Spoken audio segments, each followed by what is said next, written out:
শুরু হয়েছে নবাবী শাসন, ভারতীয় উপমহাদেশ এবং বাংলা ইউরোপীয় শাসন থেকে। প্রথমে আমরা যেটা পড়েছি সেটা হচ্ছে প্রথমে আমরা যেটা পড়েছি সেটা হচ্ছে নবাব মুর্শিদ কুলি খান। এখানে আমরা দেখেছি উনি প্রথম স্বাধীন নবাব ছিলেন, এবং এখানে তিনি তিনি যখন নবাব হন এরপর তিনি ঢাকা থেকে রাজধানী মুর্শিদাবাদে নিয়ে যান। এবং উনি মুর্শিদাবাদে নিয়ে যাওয়ার পরে এটার নাম দেন হচ্ছে মুর্শিদাবাদ। তবে মুর্শিদাবাদের আগের নাম ছিল মাকসুদাবাদ, এর আগের নাম ছিল কর্ণ সুবর্ণ। কর্ণ সুবর্ণ আপনারা জানেন, রাজা শশাঙ্ক রাজা শশাঙ্ক যখন গৌড় শাসন করত তখন এর নাম ছিল কি? কর্ণ সুবর্ণ। আর যখন মুর্শিদাবাদ নাম হয় এর আগে ছিল মাকসুদাবাদ। আর হচ্ছে মুর্শিদ কুলি খানের দুটি গুরুত্বপূর্ণ রাজস্ব ব্যবস্থাপনা বা শাসন সংক্রান্ত দুটি সংস্কার হচ্ছে, একটা রাজস্ব ব্যবস্থা, আরেকটা হচ্ছে উনি নতুন কর চালু করেন। আমরা এটা পড়েছি। এরপর আমরা পড়েছি মাঝখানে দুজন শাসক ছিল যারা খুব একটা সিগনিফিকেন্ট না, একজন হচ্ছে সুজাউদ্দিন খান, আরেকজন হচ্ছে সরফরাজ খান। এরপরে আমরা দেখেছি আলীবর্দী খান। তাহলে আলীবর্দী খান প্রথম জীবনে কি নামে পরিচিত ছিল? মির্জা মোহাম্মদ আলী। আর ওনার সময়ে দক্ষিণ ভারতের মহারাষ্ট্র থেকে এক ধরনের লুণ্ঠনকারীরা আসতো, যাদের নাম হচ্ছে বর্গী বা মারাঠা। এবং ইতিহাসে ফিরিঙ্গি নামে যারা পরিচিত ছিল তারা হচ্ছে পর্তুগিজরা, এবং মগ নামে যারা পরিচিত ছিল তারা হচ্ছে মারমারা। ফিরিঙ্গি এবং মারমা এই দুটি পক্ষ একসাথে মিলে কি করতো? আহ দস্যুতা করত। ঠিক আছে, পাইরেটস ছিল। আচ্ছা, তাহলে বর্গী বর্গী শব্দটি এসেছে মহারাষ্ট্রীয় শব্দ থেকে। এরপরে হচ্ছে সিরাজউদ্দৌলা। সিরাজউদ্দৌলা নাম, প্রকৃত নাম ছিল কি? মির্জা মোহাম্মদ। ঠিক আছে, প্রশ্ন আসতে পারে সিরাজউদ্দৌলার নাম কি? আমরা সিরাজউদ্দৌলার পিতার নাম কি? সিরাজউদ্দৌলার মায়ের নাম কি? সিরাজউদ্দৌলার মায়ের নাম হচ্ছে আমেনা বেগম। আমেনা বেগম। আর সিরাজউদ্দৌলার যে বড় খালা অর্থাৎ আমেনা বেগমরা তিন বোন ছিল। সবচেয়ে বড় বোনের নাম হচ্ছে ঘ সে টি বেগম। ঘসটি বেগমের কোনো সন্তান ছিল না, কোনো সন্তান ছিল না। ঠিক আছে, এই কারণে আলীবর্দী খান তার সবচেয়ে ছোট মেয়ের যে বড় ছেলে সিরাজ, ওনাকে ওনার উত্তরাধিকারী মনোনীত করে যান। প্রশ্ন আসতে পারে, সিরাজ যখন ক্ষমতা দখল করে তখন তার বয়স কত ছিল? 23 বছর। মনে আছে? আকবর যখন ক্ষমতা দখল করে, বা ক্ষমতা দখল না, যখন ক্ষমতায় বসেন তখন তার বয়স ছিল 13 বছর। তাহলে 10 বছরের ব্যবধান। আর উনি কত বছর ক্ষমতায় ছিলেন? 1 বছর ক্ষমতায় ছিলেন। এখানে বলা আছে সিংহাসন লাভের সময় তার বড় খালা ঘসিটি বেগম। সুতরাং ঘসিটি বেগম তার সম্পর্কে পারিবারিক মানে পরিবারেরই একজন। এবং তার দরবারের আরো প্রভাবশালী যে ব্যক্তিরা ছিল, মীর জাফর। মীর জাফর হচ্ছে প্রধান সেনাপতি। উনি ছিলেন প্রধান সেনাপতি। আর অন্যান্য সেনাপতির মধ্যে ছিল রায়দুর্লভ, ইয়ার লতিফ এবং উমিচাঁদ। প্রশ্ন আসতে পারে যে কোন ব্যক্তি সিরাজউদ্দৌলার বিপক্ষে যান? অপশনে থাকতে পারে মীর জাফর, রায়দুর্লভ। মীর জাফরকে তো ডেফিনেটলি আমরা চিনবো, কিন্তু রায়দুর্লভ, ইয়ার লতিফ এবং উমিচাঁদ এই তিনজনকে একটু আমাদেরকে মনে রাখতে হবে। আচ্ছা, এবং মূলত পলাশির যে যুদ্ধ, পলা পলাশির যে যুদ্ধ, এই যুদ্ধের প্রেক্ষাপট তৈরি করে হচ্ছে নবাবের নিজের লোকেরা। আর এখানে ইংরেজরা এসে আরো শক্তি দান করে বা এই ষড়যন্ত্রে যোগ দেয়। তার অর্থাৎ এর মানে হচ্ছে নবাবকে আহ, মানে সিরাজউদ্দৌলাকে সিরাজউদ্দৌলার বিপক্ষে যে ষড়যন্ত্র, সেই ষড়যন্ত্র মূলত তার তার তার যে নিজের লোক, নিজের যে সভা বা নিজের আশেপাশের যে লোক ছিল তাদেরই ষড়যন্ত্র ছিল। এবং এই ষড়যন্ত্রে ওনারা ইংরেজদের হেল্প বা ইংরেজরা এই ষড়যন্ত্রে যোগ দেয়। 1756 সালে নবাব সিরাজউদ্দৌলা কলকাতা ইংরেজদের ফোর্ট উইলিয়াম দুর্গ অধিকার করেন। এই যে ফোর্ট উইলিয়াম দুর্গ অধিকার করে এই কলকাতার নাম দেন হচ্ছে আলীনগর। কলকাতার নাম দেন হচ্ছে আলীনগর কার নাম অনুসারে? আলীবর্দীর নাম অনুসারে। এরপরে দেখেন, আচ্ছা, এবং নবাব সিরাজউদ্দৌলা এই ফোর্ট উইলিয়াম দুর্গ যখন দখল করেন, আচ্ছা, তখন এখানে ফোর্ট উইলিয়াম দুর্গের পতন হয়, এবং হলওয়েল নামে হলওয়েল সহ আরো কয়েকজন ব্যক্তি সেখানে কি হন? বন্দী হন। এবং এই যে এই কথাটা আমি অলরেডি বলে ফেলছি যে কলকাতা জয় করে, কলকাতা জয় বলতে ফোর্ট উইলিয়াম দুর্গ জয়। ফোর্ট উইলিয়াম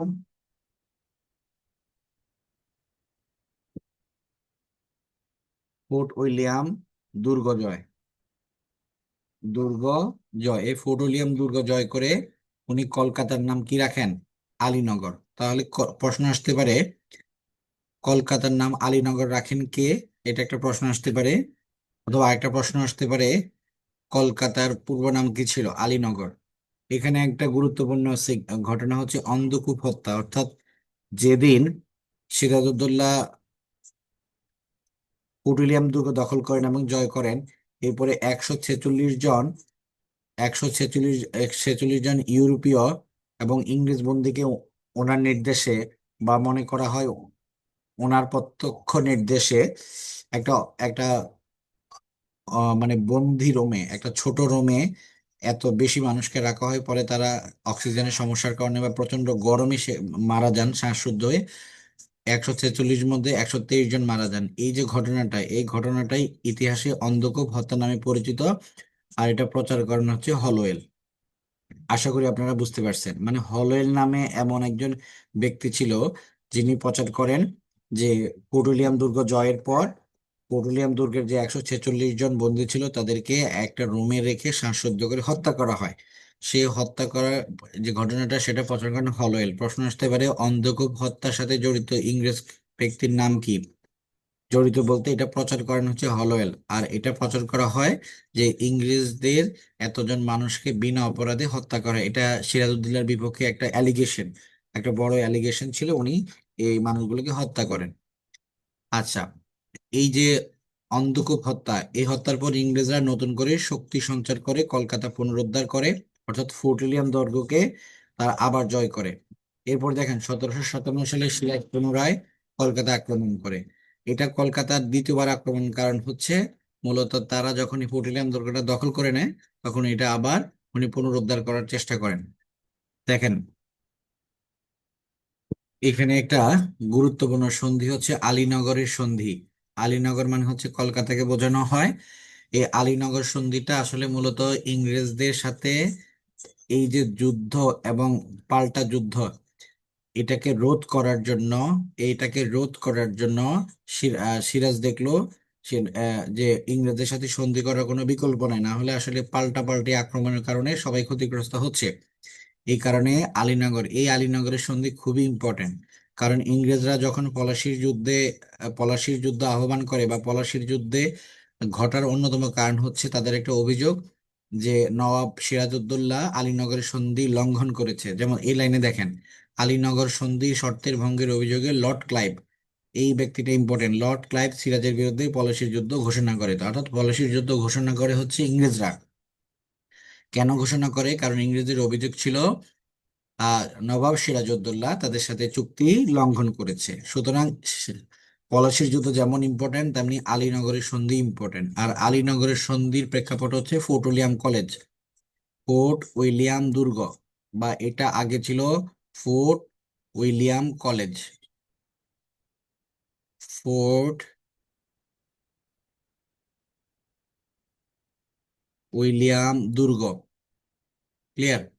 এই ফোর্ট উইলিয়াম দুর্গের বিষয়টা হচ্ছে আসলে ওই সময়ে এই অঞ্চলে ফ্রান্স বা ফরাসি যারা উপনিবেশিক ছিল এবং ইংরেজি উপনিবেশিক ছিল, তাদের মধ্যে একটা ক্ষমতার দ্বন্দ্ব বা ক্ষমতার যে বিস্তারে নিয়ে প্রচন্ড প্রতিযোগিতা হচ্ছিল। এবং একই সাথে তখন ফ্রান্স এবং ব্রিটেনের মধ্যে শতবর্ষব্যাপী যুদ্ধ হওয়ার কারণে উপনিবেশগুলোতেও তাদের মধ্যে এক ধরনের কম্পিটিশন কাজ করে।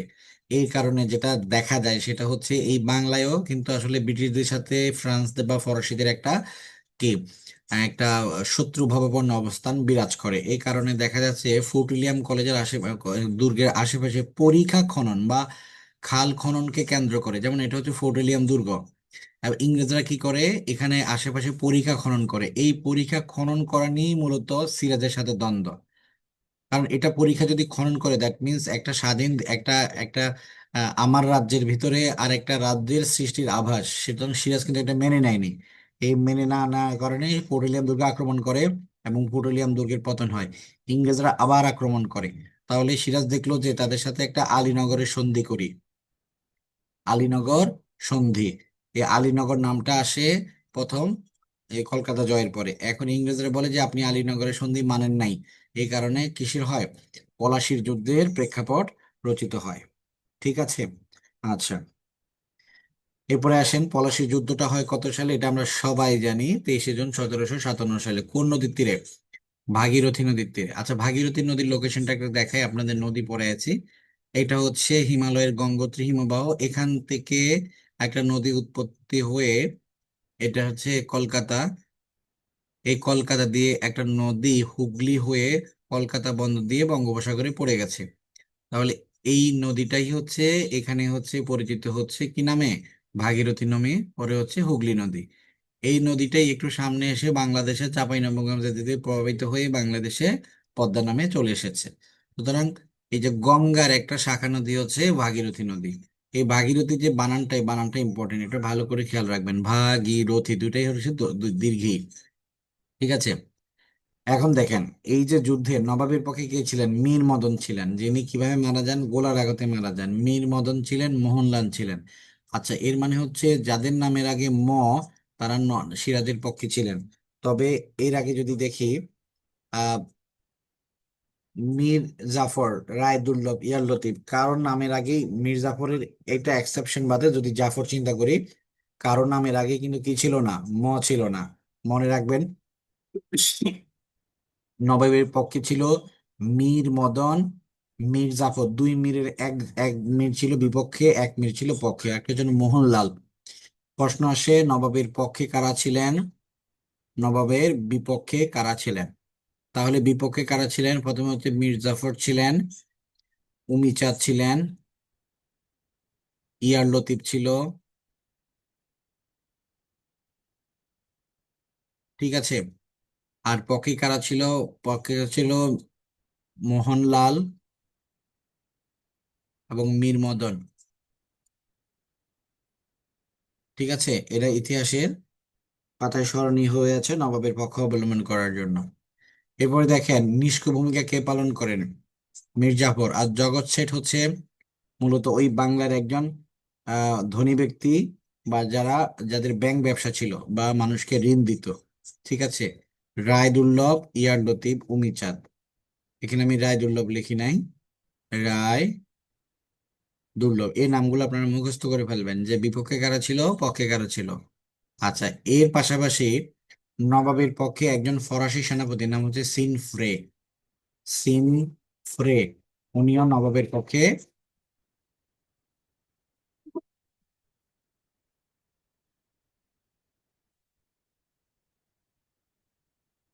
উনিও নবাবের পক্ষে ব্রিটিশদের বিরুদ্ধে যুদ্ধ করেন। তাহলে অ্যাকচুয়ালি আমরা এই যে বাংলা বাংলা অঞ্চলে যে স্বাধীন নবাবী শাসন, এই নবাবী শাসনের গুরুত্বপূর্ণ ব্যক্তি সম্পর্কে জানতে হবে। বিশেষ করে সিরাজউদ্দৌলার সময়কালে যে 1 বছর সময়কালে কারা সিরাজউদ্দৌলার পক্ষে ছিল, কারা সিরাজউদ্দৌলার বিপক্ষে ছিল। বিশেষ করে একজন ফরাসি সেনাপতি যার নাম ছিল সিনফ্রে। সিনফ্রে।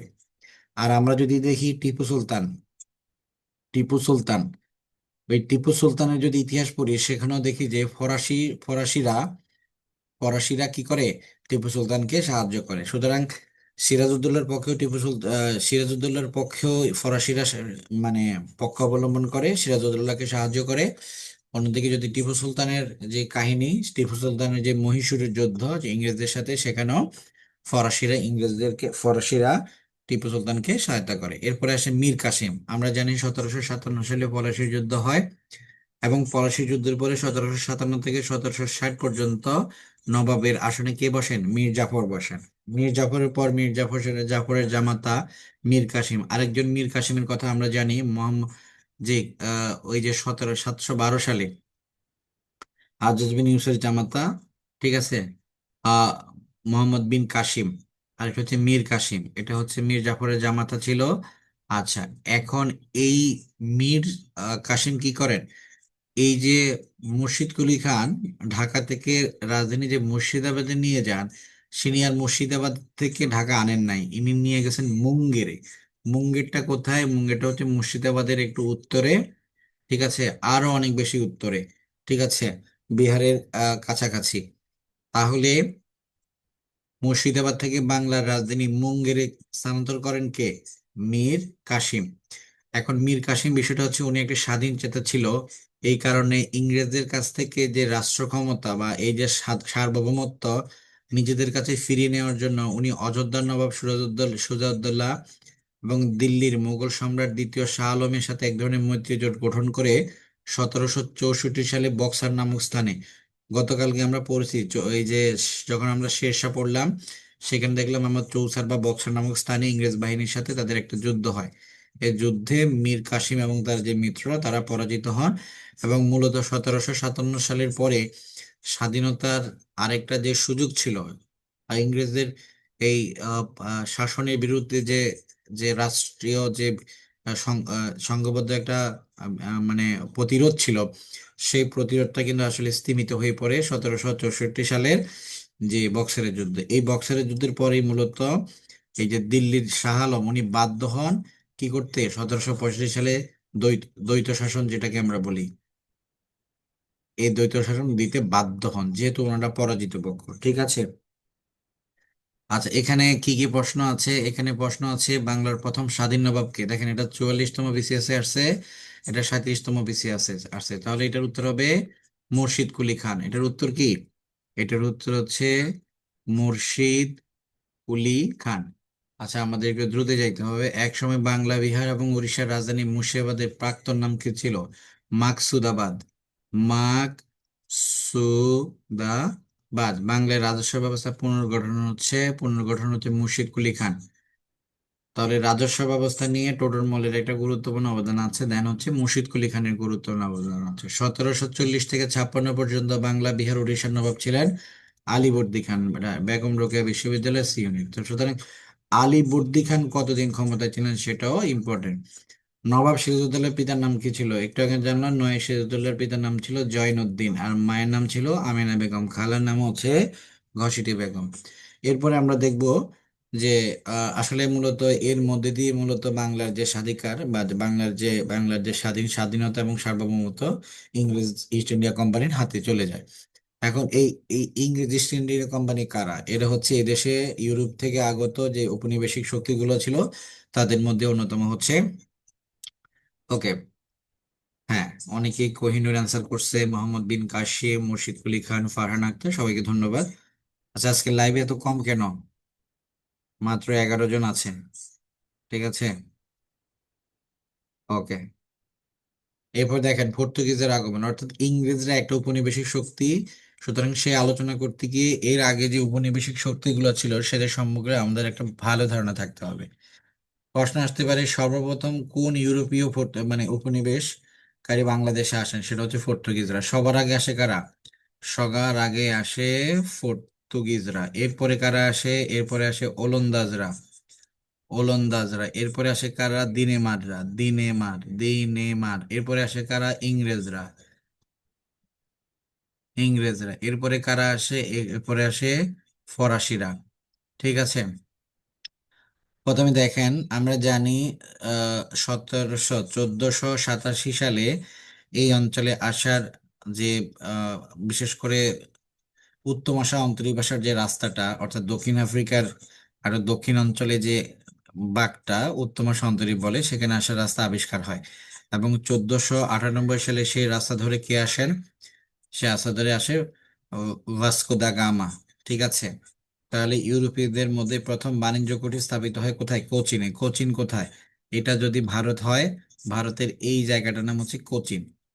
ঠিক আছে। এর নাম হচ্ছে সুরাট। তো সুরাটে প্রথম করে কারা? ইংরেজরা। আর কোচিনে করে পর্তুগিজরা।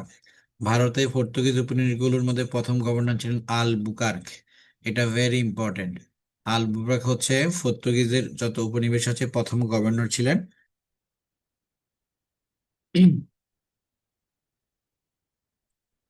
আচ্ছা, 30 জন দেখাচ্ছে, কিন্তু আমার তো এখানে লাইভে মনে হচ্ছে আহ 11 জন। ও আচ্ছা, 30 জন। আচ্ছা, ঠিক আছে। ওকে।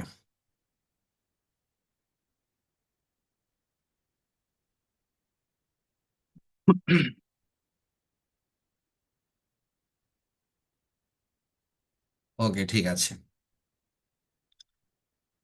আচ্ছা, এরপরে দেখেন আচ্ছা, বাংলা ইউরোপীয় উপনিবেশিকদের প্রথম আসে কারা? প্রথম আসে হচ্ছে 1516 সালে বাংলায় আসে। দেখেন, ভারতীয় পর্তুগিজরা আসা আর বাংলায় পর্তুগিজরা আসার মধ্যে একটু পার্থক্য আছে। ঠিক আছে, ভারতে আসে কখন? 1502 সালে। এটার সাথে জড়িত চারটা সাল আছে। একটা হচ্ছে 1487, আরেকটা হচ্ছে 1498, আরেকটা হচ্ছে 1502, আরেকটা হচ্ছে 1516। একটু খেয়াল করেন, এই অঞ্চলে আসার যে প্রথম রাস্তা উত্তম আশা অন্তরীপ বা কেপ অফ গুড হোপ সেটা আবিষ্কার হয় 1487 সালে। সেই রাস্তা ধরে ভাস্কো দা গামা 1498 সালে আসেন। কিন্তু ইউরোপীয়রা বাণিজ্য কুঠি স্থাপন করার জন্য যে যে প্রস্তুতি নিয়ে আসেন সেটা হচ্ছে, এবং সেটার অনুমতি পান, সেটা হচ্ছে কেরালা, ভারতের কেরালার কোচিনে 1502 সালে। এবং বাংলা অঞ্চলে আসেন তারা ঠিক 14 বছর পর। ঠিক আছে, বাংলায় আসেন তারা 1516 সালে। মূলত বাংলায় তারা চট্টগ্রাম অঞ্চলে তারা তাদের যে মানে যে কনসেন্ট্রেশন সেটা চট্টগ্রাম অঞ্চলে ছিল। একটু এখানে দেখেন, পর্তুগিজরা বাংলাদেশে ফিরিঙ্গি নামে পরিচিত ছিল। চট্টগ্রামে দেখবেন একটা বাজারের নাম আছে ফিরিঙ্গি বাজার।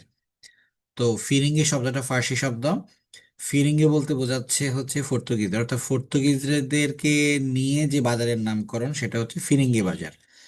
আর ঢাকায় এরকম একটা বাজার আছে, নাম হচ্ছে মগ বাজার, অর্থাৎ মগদেরকে নিয়ে বা মগদের কনসেন্ট্রেশন যে যে জায়গায় সেটা হচ্ছে মগ বাজার।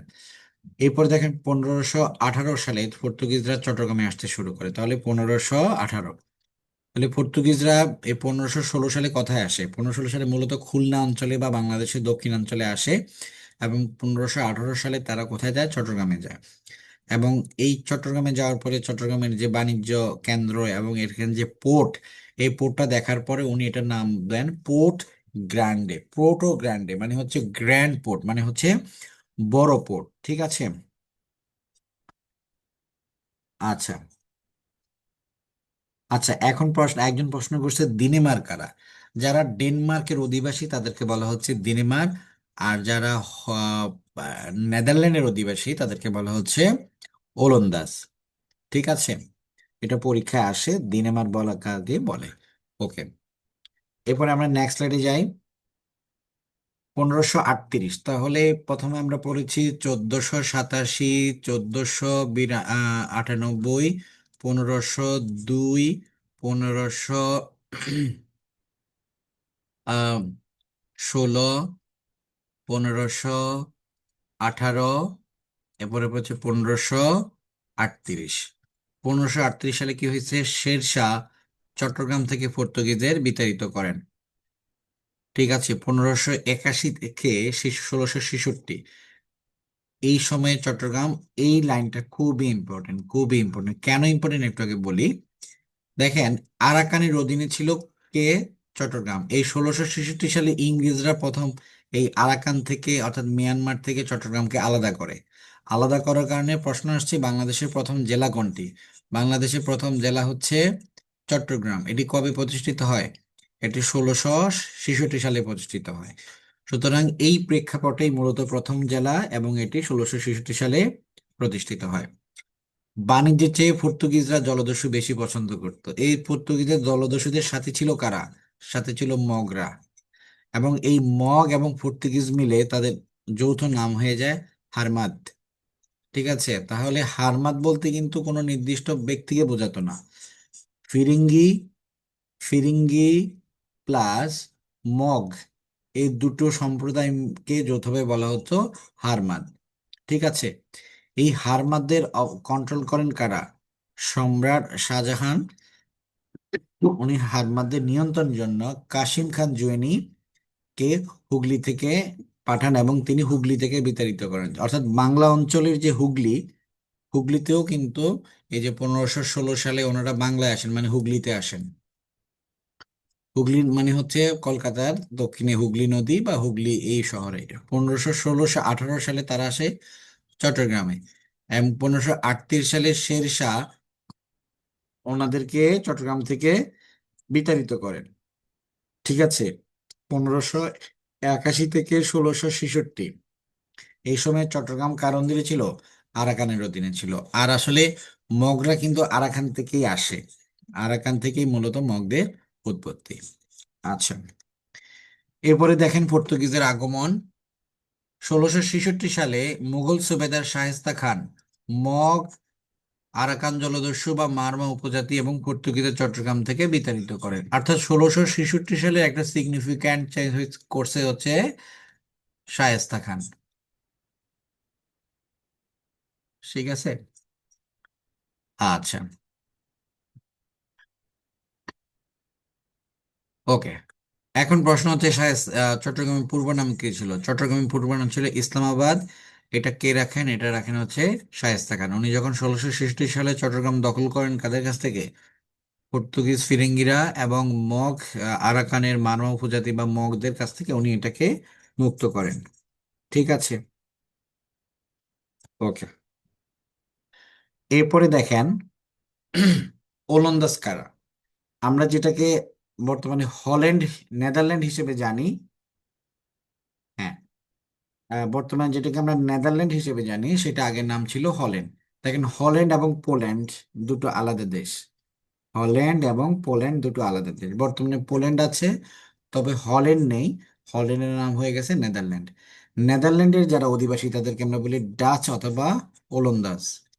আচ্ছা, ডাচরা, যেটা হল্যান্ডের অধিবাসী, 1602 সালে বাণিজ্য করার উদ্দেশ্যে ইউনাইটেড ইস্ট ইন্ডিয়া কোম্পানি গঠন করে। আর ইংরেজরা কি করে? ইংরেজরা করে শুধু ইস্ট ইন্ডিয়া কোম্পানি। ঠিক আছে, ইংরেজ ইস্ট ইন্ডিয়া কোম্পানি কত সালে আসে? 1602 সালে। আর ইংরেজরা কত আসে? 1608 সালে আসে। যদিও তারা 1600 সালে তাদের এই কোম্পানি গঠিত হয়। তাহলে এইখান থেকে মূলত এই জায়গাটা বেশি ইম্পর্টেন্ট, যে কোন দেশের অধিবাসীদেরকে ডাচ বলে। এরপরে আসে ডেনমার্ক।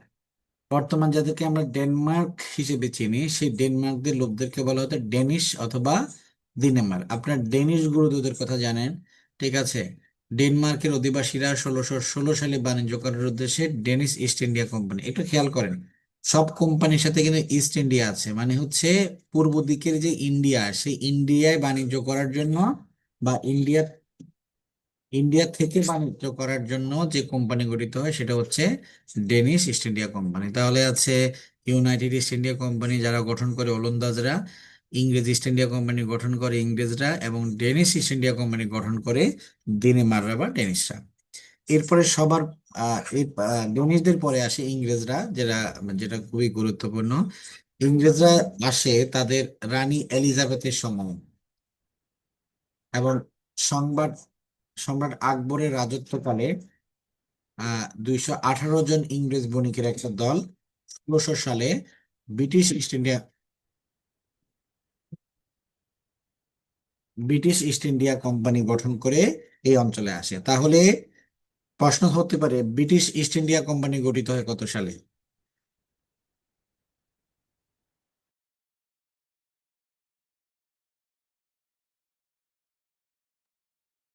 তাহলে প্রশ্ন আসতে পারে, ব্রিটিশ ইস্ট ইন্ডিয়া কোম্পানি গঠিত হয় কত সালে? উত্তর হবে 1600 সালে। আর এই এই ব্রিটিশ ইস্ট ইন্ডিয়া কোম্পানি কতজন ব্যক্তি নিয়ে ভারতে আসেন? 218 জন ব্যক্তি নিয়ে ভারতে আসেন। তাহলে আমরা দেখলাম 1600। এরপরে দেখেন 1608। 1608 সালে কি আসেন? Captain Hawkins. কোথায় আসেন? সম্রাট জাহাঙ্গীরের দরবারে আসেন। আর যখন প্রথম আসে তখন ইংল্যান্ডের রানী ছিল রানী এলিজাবেথ। আর ইংল্যান্ডের রাজা ছিল, বা রাজা বা রানী যেটা আমরা বলি, রাজা ছিল রাজা প্রথম জেমস, আর রানী ছিল প্রথম এলিজাবেথ।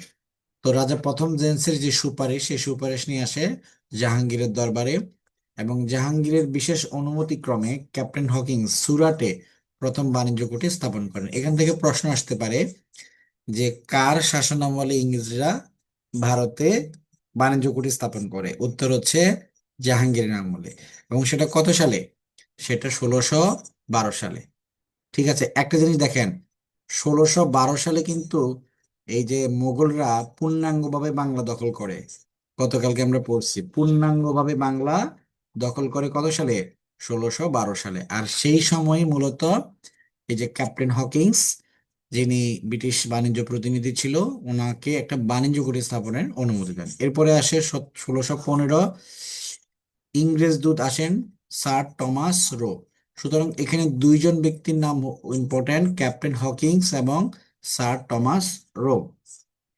এই দুইজন ব্যক্তি বিভিন্ন সময়ে মুঘল রাজদরবারে আসেন বাণিজ্য করার অনুমতির জন্য, এবং অধিকাংশ সময় এটা হয় সম্রাট জাহাঙ্গীরের আমলে। আচ্ছা, এরপর আসে সম্রাট শাহজাহানের আমল। সম্রাট শাহজাহানের আমলে প্রথম বাংলায় বাণিজ্য কুঠি স্থাপন হয়। এটা খুবই ইম্পর্টেন্ট, খুবই ইম্পর্টেন্ট। প্রশ্ন আসতে পারে কোন মুঘল সম্রাটের আমলে ইংরেজরা প্রথম বাংলায় বাণিজ্য কুঠি স্থাপন করে? সেটা হচ্ছে সম্রাট শাহজাহানের আমলে। কোথায় করে? হরিপুরে করে। হরিপুরে কত সালে? 1633। তাহলে 1612 সালে পুরো ভারতে করে, আর 1633 সালে বাংলায় করে। ঠিক আছে। আর বাংলার কোথায় করে? হরিপুরে। এবং যেটা দেখি 51 সালে, 1651 সালে বাংলায় দ্বিতীয় বাণিজ্য কুঠি স্থাপন করেছে হুগলিতে। তাহলে হুগলিতে যে বাণিজ্য কুঠি সেটা হচ্ছে দ্বিতীয় বাণিজ্য কুঠি। আর হরিপুরে 1633 সালে যে বাণিজ্য কুঠি সেটা হচ্ছে প্রথম বাণিজ্য কুঠি। তৃতীয় যে বাণিজ্য কুঠি সেটা হচ্ছে কাশিম বাজারে, সেটা হচ্ছে 1658 সালে। তাহলে এই তিনটা সাল, 1633, 1651 এবং 1658। 1690 সালে কোম্পানির এজেন্ট জব চার্নক একটা গ্রাম কিনে নেন বা গ্রামের জমিদারি সত্ত্ব লাভ করেন, সেটা হচ্ছে সুতানটি। এই সুতানটি গ্রামকে কেন্দ্র করে পরে একটা নগর বা শহর গড়ে ওঠে, সেটা হচ্ছে কলকাতা নগর বা কলকাতা শহর। পরে কলকাতা, গোবিন্দপুর। তাহলে সুতানটি, কলকাতা, গোবিন্দপুর এই তিনটা গ্রাম মিলে যে একটা নগরে রূপান্তরিত হয়, সেই নগরটাই হচ্ছে আজকের কলকাতা।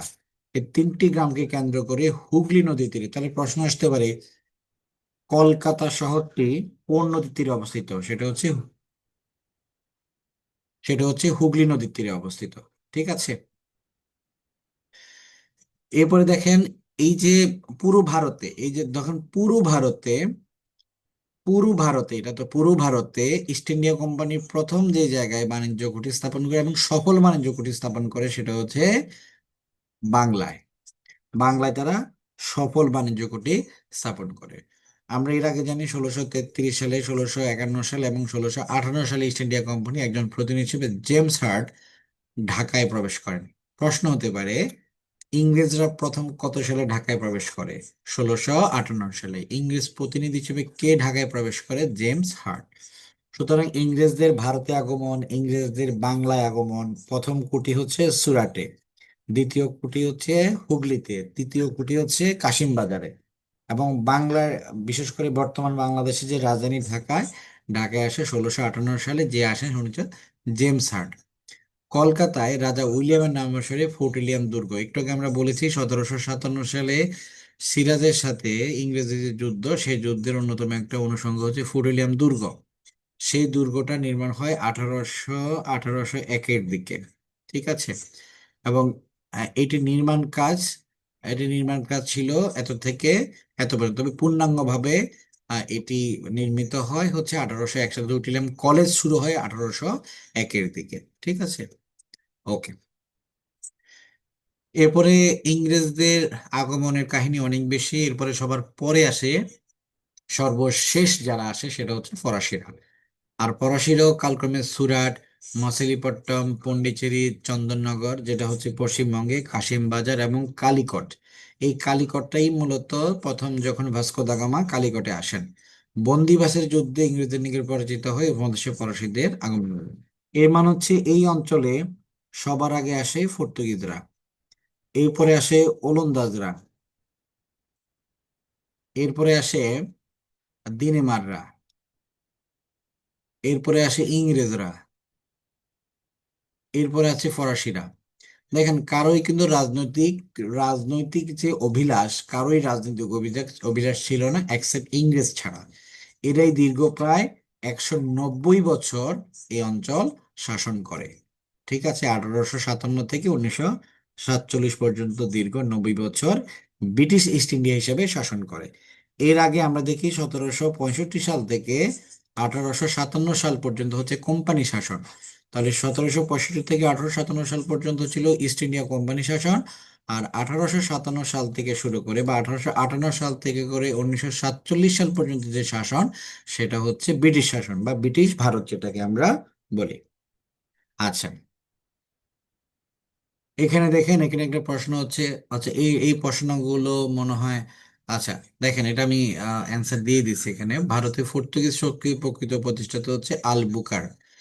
ইউনাইটেড ইস্ট ইন্ডিয়া কোম্পানিকে গঠন করে হল্যান্ড অথবা নেদারল্যান্ড দেশ হিসেবে যদি আমরা বলি, আগের হল্যান্ড এবং বর্তমানে নেদারল্যান্ড। কোন দেশের অধিবাসীরা ডাচ নামে বলা হয়? সুতরাং ডাচ বলা হয় হল্যান্ডে বা নেদার। আর দিনেমার কাদেরকে বলে? দিনেমার বলে হচ্ছে, দিনেমার বলে যারা ডেনমার্কের অধিবাসী তাদেরকে বলে হচ্ছে দিনেমার। ইংরেজ বণিকগণ সরাসরি বঙ্গদেশে বাণিজ্য স্থাপন করে কার আমলে? সম্রাট শাহজাহানের আমলে। ঠিক আছে, চন্দননগর একসময় কার উপনিবেশ ছিল? ফরাসিদের উপনিবেশ ছিল। সুতরাং প্রশ্নগুলো ঠিক এই জায়গা থেকে আসে। এরপরে দেখেন, এই অঞ্চলে 1765 সাল থেকে শুরু করে 1857 সাল পর্যন্ত যেটা ছিল, সেটা হচ্ছে কোম্পানি শাসন ছিল। কোম্পানি বলতে ব্রিটিশ ইস্ট ইন্ডিয়া কোম্পানি। এটি 1765 থেকে 1772 সাল পর্যন্ত তার কোম্পানি দেওয়ানি শাসন এবং দ্বৈত শাসন এই এই মাঝামাঝি ছিল। আর এই দেওয়ানি বা দ্বৈত শাসনের মূলত উৎপত্তি হয় 1764 সালে যে বক্সারের যুদ্ধ, সেই বক্সারের যুদ্ধে পরাজয় করার পর সম্রাট দ্বিতীয় শাহ আলমের কাছ থেকে ইংরেজ ইস্ট ইন্ডিয়া কোম্পানি দ্বৈত শাসন লাভ করে বা রাজস্ব আদায়ের ক্ষমতা লাভ করে। এই ক্ষমতা লাভ করে যে চুক্তির মাধ্যমে, এই চুক্তির নাম হচ্ছে এলাহাবাদ চুক্তি। তাহলে দেখেন, আলীনগর সন্ধি এবং একই সাথে এলাহাবাদ চুক্তি, মানে এই দেশীয় যে শাসক ছিল তাদের সাথে দেখেন, আলীনগর সন্ধির ফলে কিন্তু কিন্তু সিরাজ কিন্তু ক্ষতিগ্রস্ত হয়, এবং এটার মিথ্যা যে একটা প্রোপাগান্ডা বা শর্ত ভঙ্গের মাধ্যমে কিন্তু কারণে কিন্তু পলাশির যুদ্ধের সূচনা হয়। আর এলাহাবাদ চুক্তির কারণে যেটা হয় সেটা হচ্ছে দ্বৈত শাসন, অর্থাৎ চূড়ান্ত রাষ্ট্র ক্ষমতা ওদের হাতে দিয়ে দেওয়া। এটা হয় আগস্ট 1765 নামে, এটা যে এটা হয়, এটা এই চুক্তিটা হয়। আচ্ছা, এই চুক্তির ফলে নেজামত, যেটা হচ্ছে বিচার বা শাসন করার ক্ষমতাটা হয় এই দেশীয় যারা শাসক ছিল তাদের হাতে থাকে বা নবাবের হাতে থাকে, এবং রাজস্ব আদায়ের যে ক্ষমতা, এটা ইস্ট ইন্ডিয়া কোম্পানির হাতে চলে যায়। এই রাজস্ব আদায়ের যে ক্ষমতার যে অপব্যবহার, সেটার কারণে 1770 সালে বাংলা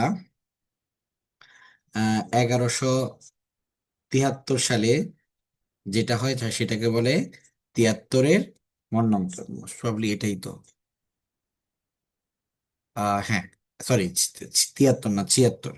তাহলে 1176 যেটা হয় সেটা হচ্ছে 76-এর মন্বন্তর। এই যে কোম্পানি যে দেওয়ানি লাভ করলো, মানে হচ্ছে রাজস্ব আদায়ের ক্ষমতা লাভ করলো, এর ফলে দেখা যাচ্ছে তারা নির্বিচারে যে দরিদ্র কৃষকের কাছ থেকে জোর করে, অর্থাৎ কৃষকের উৎপাদিত ফসল থাকুক বা না থাকুক, তাদের কাছ থেকে তাদের যে সর্বশেষ যে ফসল উৎপাদিত হতো সেটা তাদের অংশ না রেখেও জোর করে নিয়ে আসতো। কি হিসেবে? রাজস্বটা বাড়ানোর জন্য। আর এই অত্যাচারের কারণে অ্যাজ ওয়েল এস প্রাকৃতিক ভাবে বৃষ্টির অভাবের কারণে প্রচন্ড খাবার অভাব বা দুর্ভিক্ষ দেখা দেয়। আর এই দুর্ভিক্ষে প্রায় 1 কোটি লোক মারা যায়। এই দুর্ভিক্ষটা হয় কখন? ইংরেজি 1770 সালে বা বাংলা 1176 সালে। এই দুর্ভিক্ষ ইতিহাসে 76-এর মন্বন্তর বা মহাদুর্ভিক্ষ নামে। এই লাইনটা খুব ইম্পর্টেন্ট। ঠিক আছে, এই লাইনটা খুব ইম্পর্টেন্ট। আচ্ছা, এখানে প্রশ্ন আসতে পারে, বাংলা মানে যে 76-এর মন্বন্তর ইংরেজি কত সালে সংগঠিত হয়? এটা হচ্ছে 1770 সালে। আর যেটা বাংলা ছিল 1176। আর মন্বন্তর কথাটার অর্থ হচ্ছে মহাদুর্ভিক্ষ বা খাদ্য ঘাটতি। এই 1765 থেকে 1772 সাল পর্যন্ত, এই সময় বাংলার গভর্নর ছিলেন হচ্ছে কাটিয়ান। দ্বৈত শাসনের চরম ব্যর্থতার কারণে ইস্ট ইন্ডিয়া কোম্পানি 1772 সালে এই ব্যবস্থার অবসান ঘটান। কোন ব্যবস্থা? দ্বৈত শাসন। দ্বৈত শাসন ব্যবস্থার অবসান ঘটান, অর্থাৎ শাসন নিজেই নিয়ে নেন। ঠিক আছে, এখন আর নেজামত আর এদেশের লোকদের হাতে থাকে না, নবাবদের হাতে থাকে না, অর্থাৎ নবাবরা নেজামত হারান। নেজামত হারান কত সালে? 1772 সালে। ঠিক আছে। আর আমরা জানি ইতিহাসের লর্ড ক্লাইভের যে ভূমিকা, ঠিক আছে, সেই ভূমিকা, আত্মসমালোচনা সবকিছু মিলে উনি আত্মহত্যা করেন 1774 সালে। ঠিক আছে। তাহলে লর্ড ক্লাইভ কে ছিল? লর্ড ক্লাইভ ছিল পলাশির যুদ্ধের একজন সেনাপতি। তিনি 1774 সালে আত্মহত্যা করে মারা যান। এই আত্মহত্যার পেছনে আসলে যেটা মনে করা হয় যে 1765 সাল থেকে 1770 সাল পর্যন্ত উনি যে পরিমাণ লুণ্ঠন করেন এবং যে পরিমাণ দুর্নীতি করেন, প্রচুর সম্পদের মালিক হন, কিন্তু নিজের জীবনের একাকিত্ব বা নিজের জীবনে যে পাপ বোধ, সেটা আসলে ওনাকে আসলে শেষ পর্যন্ত এই আত্মহত্যা থেকে ধাবিত করে। এরপরে দেখেন, যখন ইংরেজরা একই সাথে নেজামত এবং একই সাথে রাজস্ব দুটো ক্ষমতাই পূর্ণাঙ্গভাবে দখল করে হচ্ছে 1772 সালে। এবং এই 1772 সালে এই ক্ষমতাটা মূলত একটা আইনের মাধ্যমে তারা গ্রহণ করে, সেটা হচ্ছে রেগুলেটিং অ্যাক্ট 1773। মানে কিভাবে ওরা এই অঞ্চলটাকে রেগুলেট করবে, এটা ব্রিটিশ পার্লামেন্টের একটা আইন। 1773 সালের রেগুলেটিং অ্যাক্ট কার্যকরের মাধ্যমে ব্রিটিশ সরকার, অর্থাৎ ব্রিটিশ সরকার নিজে না এসে এই ভারতকে কার মাধ্যমে শাসন করে? ব্রিটিশ ইস্ট ইন্ডিয়া কোম্পানির মাধ্যমে শাসন করে। এই ব্রিটিশ ইস্ট ইন্ডিয়া কোম্পানির উপর তাদের যে একটা নিয়ন্ত্রণ, সেই নিয়ন্ত্রণটা আরো শক্ত করার জন্য তারা রেগুলেটিং অ্যাক্ট 1773 এটা চালু করে। অর্থাৎ এখানে রেগুলেট বলতে সরাসরি ইংরেজ ইস্ট ইন্ডিয়া কোম্পানিকে রেগুলেট করা বা এই অঞ্চলকে রেগুলেট করা। আচ্ছা, কোম্পানি ব্যবস্থাপনা ও নতুন রাষ্ট্রের প্রশাসন পরিচালনা কিভাবে চলবে সে বিষয়ে রেগুলেটিং অ্যাক্টে বর্ণনা দেওয়া হবে। অর্থাৎ আমরা তো 1757 সালের ঘটনা জানি, 1764 সালের ঘটনাও জানি। 1765 সালে দেওয়ানি, নেজামত বা রাষ্ট্র, মানে রাষ্ট্র পরিচালনা এবং রাজস্ব এর দুই ভাগে ভাগ হয়। নেজামত এদেশের নবাবদের হাতে থাকে, আর রাজস্ব চলে যায় কাদের হাতে? ইংরেজদের হাতে। কিন্তু 1770 সালের যে দুর্ভিক্ষ, এর ফলে 1772 সালে এই দুই ক্ষমতা কার কাছে চলে আসে? ইংরেজদের কাছে চলে আসে। এর কারণে 1773 সালে এই দুর্ভিক্ষের প্রেক্ষিতে এই ব্রিটিশ সরকার এই ব্রিটিশ ইস্ট ইন্ডিয়া কোম্পানিকে রেগুলেট করার জন্য একটা রেগুলেটিং অ্যাক্ট চালু করে। এর মাধ্যমে মূলত কোম্পানির যে ব্যবস্থাপনা, সেটাকে নিয়ন্ত্রণ করার জন্য এই কার্যক্রম গ্রহণ করা হয়। আচ্ছা, কোম্পানির ব্যবস্থাপনা তদারকি করার জন্য একটা স্থায়ী সংসদীয় কমিটি, বোর্ড অফ কন্ট্রোল। ঠিক আছে, এই বোর্ড অফ কন্ট্রোল আসলে মূলত ইন্ডিয়া কে নিয়ন্ত্রণ করার জন্য বা ইন্ডিয়ার দেখভাল দেখার করার জন্য একটা, যেটাকে আমরা মন্ত্রণালয় বলতে পারি। আর এই মন্ত্রণালয় বিভাগ যে বিল্ডিং এর নাম ছিল, তার নাম হচ্ছে ইন্ডিয়া হাউস। India house. এখন প্রায় পরীক্ষা প্রশ্ন আসে, ইন্ডিয়া হাউস কোথায়? ইন্ডিয়া হাউস হচ্ছে লন্ডনে। এখন প্রশ্ন হচ্ছে ভাই, কেন এই প্রশ্নটা আসে? কারণ এই যে যখন ব্রিটিশরা এই অঞ্চল শাসন করত, মানে ভারত নিয়ে তাদের একটা মন্ত্রণালয় ছিল, ভারত মন্ত্রণালয়, সোজা কথা, সেটা হচ্ছে বোর্ড অফ কন্ট্রোল। তারা মূলত এই ব্রিটিশ ইস্ট ইন্ডিয়া কোম্পানির কাজগুলোকে কন্ট্রোল, অর্থাৎ ব্রিটিশ ইস্ট ইন্ডিয়া কোম্পানি আহ, ব্রিটিশ সরকারের পক্ষে বোর্ড অফ কন্ট্রোলের কাছে দায়বদ্ধ ছিল, বা তারা তাদেরকে কৈফিয়ত দিত। এই বোর্ড অফ কন্ট্রোলের যে অফিসটা যে বিল্ডিং এ ছিল, তার নাম হচ্ছে ইন্ডিয়া হাউস, এবং এটা হচ্ছে লন্ডনে। আচ্ছা, কুড়িলাম প্রেসিডেন্সি বাংলা। তখনকার তিনটা গুরুত্বপূর্ণ প্রেসিডেন্সি ছিল, এর মধ্যে একটা হচ্ছে বাংলা প্রেসিডেন্সি। ঠিক আছে, একটা মাদ্রাজ প্রেসিডেন্সি, একটা হচ্ছে বাংলা প্রেসিডেন্সি, আর একটা আছে প্রেসিডেন্সি। তিনটা প্রেসিডেন্সি ছিল। আচ্ছা, এই যে বোর্ড অফ কন্ট্রোলের কথা বললাম, এই বোর্ড অফ কন্ট্রোল কর্তৃক কর্নওয়ালিসকে বিশেষ কিছু নির্দেশ বাস্তবায়িত করার জন্য গভর্নর জেনারেল হিসেবে কি করেন? সরাসরি নিয়োগ দেন। প্রশ্ন আসতে পারে, আহ প্রথম গভর্নর জেনারেল কে? Lord Cornwallis. কোম্পানির ব্যবস্থাপনা এবং নতুন রাষ্ট্রের প্রশাসন পরিচালনা কিভাবে চলবে সেই বিষয়ে রেগুলেটিং অ্যাক্টে ব্যাখ্যা করেন। সুতরাং যখন 1773 সালে রেগুলেটিং অ্যাক্ট চালু হয়, সেখানে লর্ড কর্নওয়ালিসের একটা ভূমিকা চলে আসে। ঠিক আছে, এর আগে যারা প্রধান থাকতো তাদেরকে বলা হতো কি? গভর্নর। তাদেরকে বলা হতো গভর্নর, এখন বলা হচ্ছে গভর্নর জেনারেল। তাহলে প্রশ্ন যদি এসে প্রথম গভর্নর জেনারেল কে, উত্তর হবে লর্ড কর্নওয়ালিস।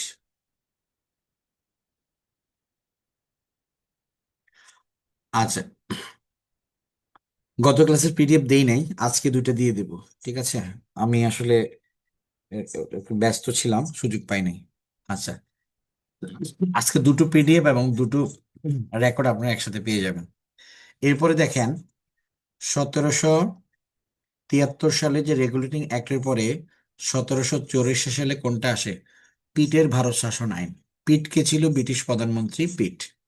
ব্রিটিশ পার্লামেন্টে 1784 সালে 13ই আগস্ট এই আইন পাশ হয়। এই আইনটি ইস্ট ইন্ডিয়া কোম্পানির কার্যক্রম নিয়ন্ত্রণ এবং ভারতে ব্রিটিশ অধিকারের ব্যবস্থানে পরিণত হয়। অর্থাৎ 1773 সালের একটা আইন প্রণীত হয়, রেগুলেটিং অ্যাক্ট। সেখানে বোর্ড অফ কন্ট্রোল গঠিত হয় এবং ঠিক আছে। আচ্ছা। উম, আচ্ছা ঠিক আছে, আমি একটু দেখি আমরা এটাকে ইয়ে করা যায় কি।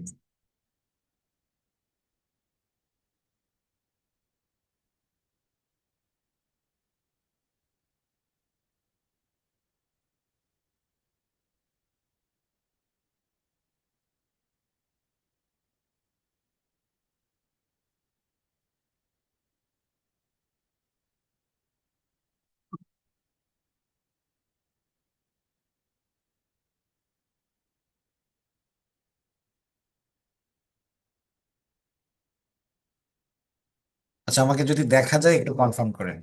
আমাকে যদি দেখা যায়, আমি আমি তো দেখবো না, মানে স্ক্রিনে চলে আসছে।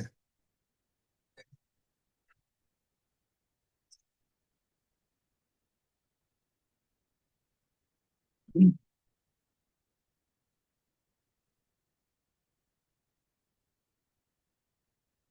আচ্ছা ঠিক আছে।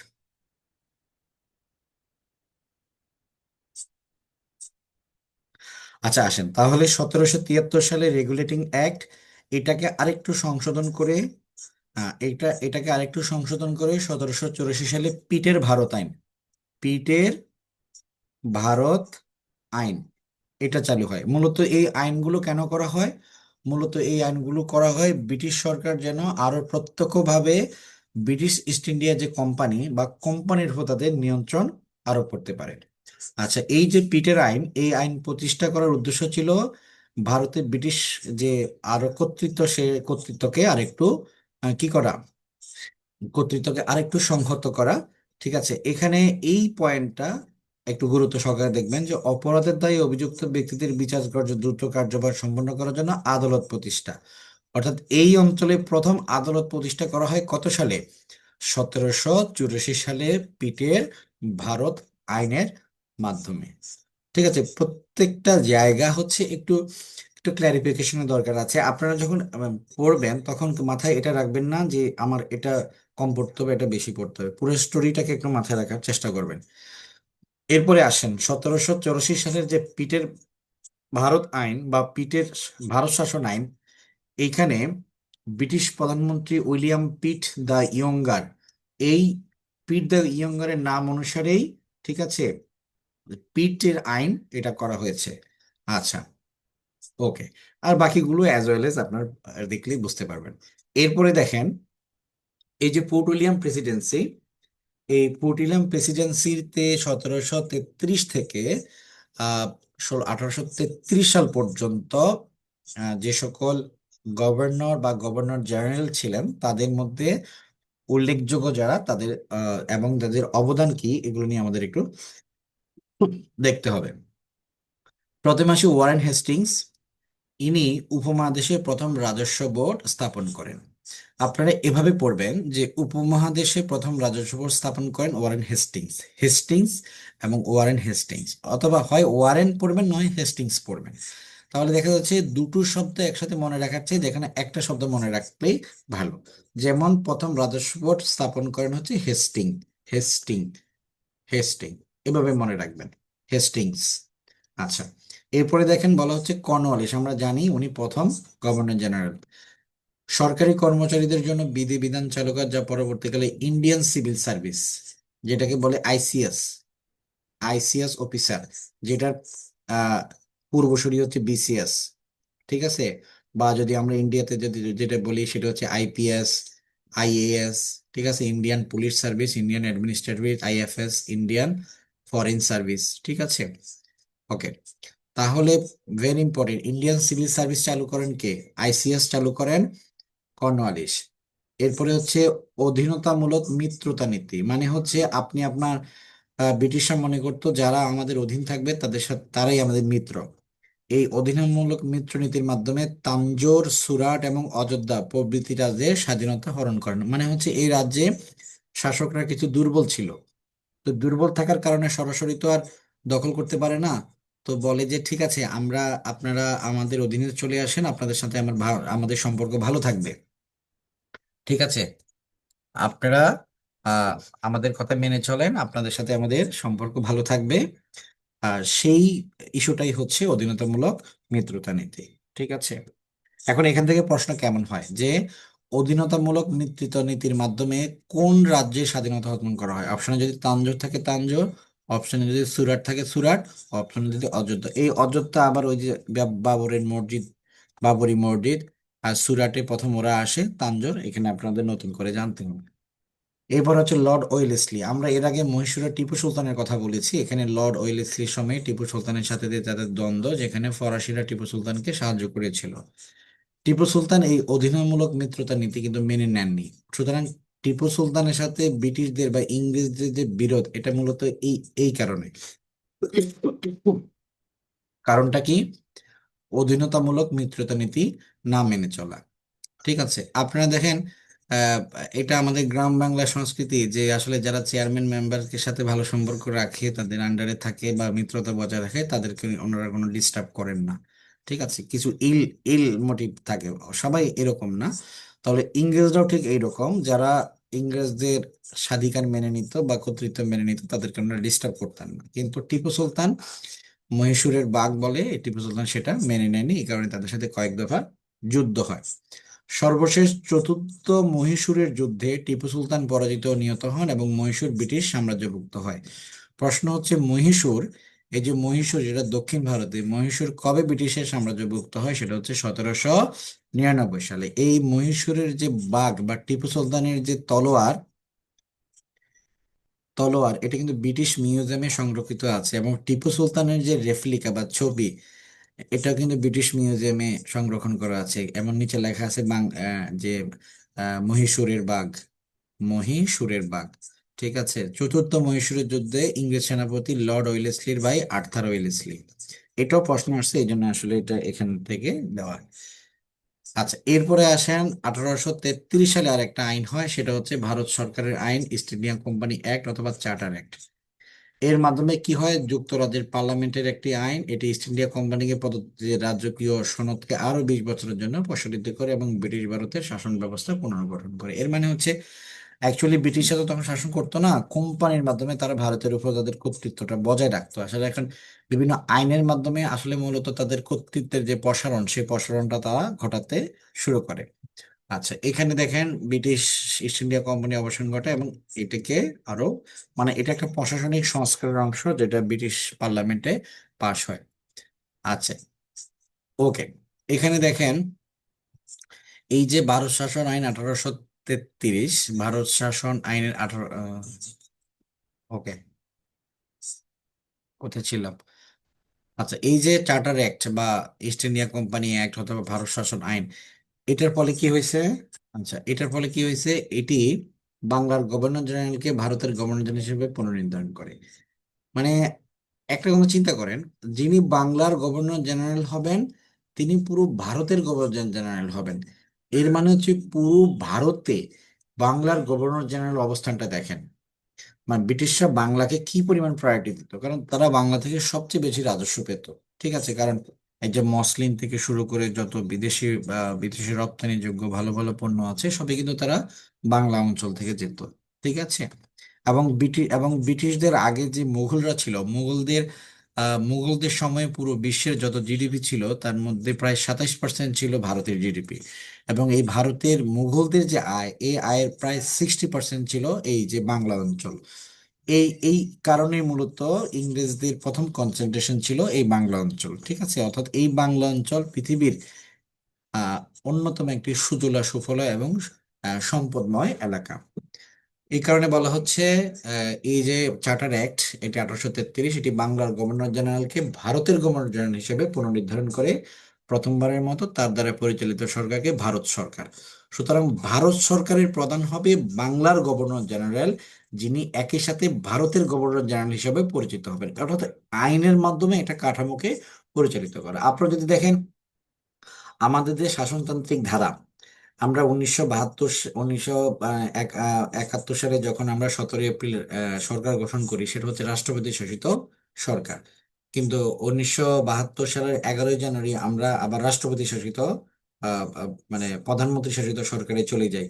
এরপরে আবার 74-এ আবার আমরা হচ্ছে আবার রাষ্ট্রপতি শাসিত সরকারে চলে যাই। এরপরে আবার 1992 সালে আমরা প্রধানমন্ত্রী শাসিত বা সংসদীয় যে ব্যবস্থা সেটাতে আবার চলে আসি। তো এই যে পরিবর্তন, তেমনি তখনও ঠিক এই পরিবর্তন যে বলা হচ্ছিল সাংবিধানিকভাবে যে যিনি বাংলা অঞ্চলের গভর্নর জেনারেল হবেন, অ্যাকচুয়ালি ইনি পুরো ইন্ডিয়ারই গভর্নর জেনারেল হবেন, এবং পুরো সরকারটাকে বলা হবে ভারত সরকার। আচ্ছা, তার কাউন্সিল এখন ইস্ট ইন্ডিয়া কাউন্সিল নামে পরিচিত। ঠিক আছে, আর যারা এই ভারত সরকারের যে কাউন্সিল তারা ইন্ডিয়া কাউন্সিল নামে পরিচিত। লর্ড উইলিয়াম বেন্টিং 1833 সাল থেকে ভারতের প্রথম গভর্নর জেনারেল হন। ঠিক আছে, ওকে।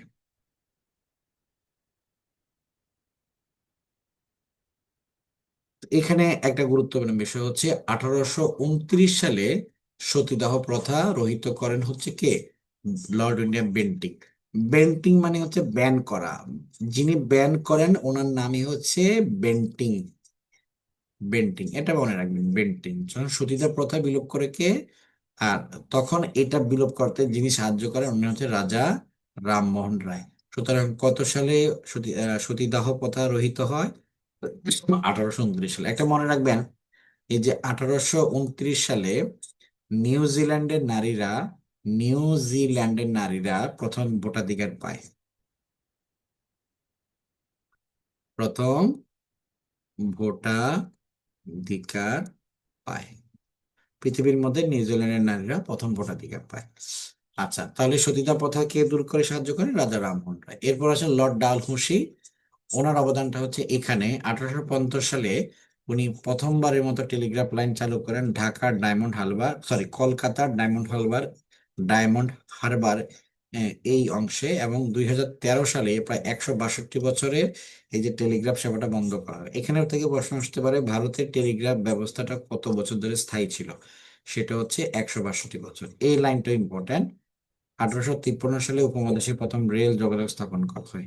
প্রশ্ন আসতে পারে উপমহাদেশে প্রথম রেল যোগাযোগ স্থাপন করেন কে এবং কত সালে? 1856 সালে কি হয়? বিধবা বিবাহ আইন প্রচলন করা হয়, বা বিধবা পুনর্বিবাহ চালু করেন। আর এটা চালু করতে তাকে সাহায্য করেন ঈশ্বরচন্দ্র বিদ্যাসাগর। একটু ক্লোজলি দেখেন, 1829 সালে হচ্ছে সতীদাহ প্রথা রহিত হয়। আর 1856 সালে হচ্ছে বিধবা বিবাহ। এটাতে সাহায্য করেন হচ্ছে রাজা রামমোহন রায়, আর এটাতে হচ্ছে ঈশ্বরচন্দ্র ঈশ্বরচন্দ্র বিদ্যাসাগর। এই দুটো তারিখ খুব ইম্পর্টেন্ট, কনফিউজিং হতে পারে, মানে অনেক সময় মনে হতে পারে দুটো এক কিনা। ঠিক আছে, আচ্ছা। এখান থেকে প্রশ্ন আসতে পারে যেটা ভারতের টেলিগ্রাফ সেবা কত বছর টিকে ছিল? 162 বছর। সত্য বিলোপ নীতি আরোপ করেন কে? লর্ড ডালহৌসি। এরপর হচ্ছে ভারতে কার সময় কত সালে রেলপথ চালু হয়? ডালহৌসি 1853 সালে। আর লর্ড হার্ডিঞ্জের সময় 1915 সালে কি হয়? হার্ডিঞ্জ ব্রিজ চালু হয়। সতীদাহ প্রথা কত সালে রহিত হয়? 1829 সালে। হিন্দু বিবাহ আইন, বিধবা বিবাহ আইন 1856 সালে। ঠিক আছে, তাহলে এই ছিল আমাদের আজকের মতো, আজকের সাধারণ জ্ঞান নবম ক্লাস। তো সবাইকে ধন্যবাদ এতক্ষণ সাথে থাকার জন্য। তো আগামী ক্লাস আপনাদের আগামী সপ্তাহে যে কোনো একদিন আমি নিয়ে নেব, একটা এক্সট্রা ক্লাস নিব, আহ, যেন আপনাদের ক্লাসটা দ্রুত হয়ে যায়। আমি আগে আপনাদেরকে জানিয়ে দেবো এক্সট্রা ক্লাসটা কবে হবে।